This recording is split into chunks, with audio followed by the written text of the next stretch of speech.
Hi, folks. This is Don Meisner with the North Country Fishing Report. I had a guy come up to me at one of the shows, and I've been telling you stories about what people tell me. But this guy was telling me that, and he was from downstate, but he said, you know what? I have a place I've had for years, my family's had, on Black Lake. And he started telling me about all the wonderful experiences he's had fishing on Black Lake. But then he told me about something that happened last year. And I think what preceded this in our conversation was that he said the fishing hasn't been as good as he remembered from years ago. Now, there's a lot of reasons that could be. But I brought up the fact that there had been a virus that, and the DEC biologists claimed that this was a virus, that it affected a lot of the fish in Black Lake, especially bass. Smallmouth bass in particular, but bass really were affected. And people were bringing in bass with terrible sores on them. Their eyes were all almost closing and blinded by this terrible whatever it was that was affecting these fish. And there was an awful lot of dead fish. And in the time following this, the fishing really dropped. This had a significant effect.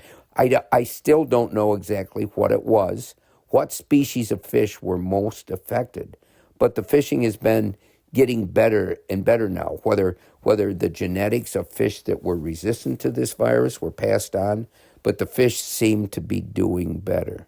But then this guy told me what he saw last year. He says there's a creek, a stream that comes down by my camp that empties into the lake. And one of my neighbors came to me and he said, I want to show you something in that stream.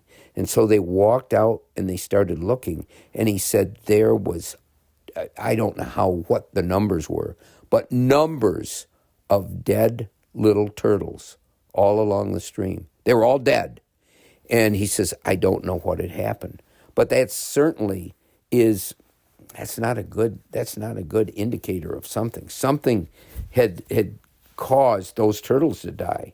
And if that was some kind of chemical, if that was something, maybe it was even a disease, who knows? But if that flows into Black Lake, there is another way that our fishing can be affected. And I think the important thing that I want you to take from this is that no matter what environmental place that we have, what fishery we're talking about, there's always going to be dangers, and some of those dangers can absolutely destroy a fishery.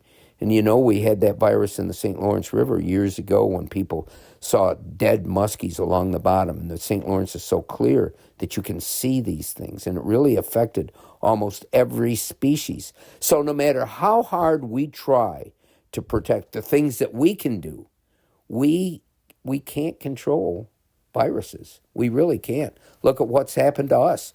Look at the COVID thing that happened in that virus that we had no protection from. And so the same thing can happen to species. And it's something that we need to be aware of. I think that any body of water that we treasure, that we think, and in many cases we think it's the best there is, well, it sometimes doesn't take a lot to change that status.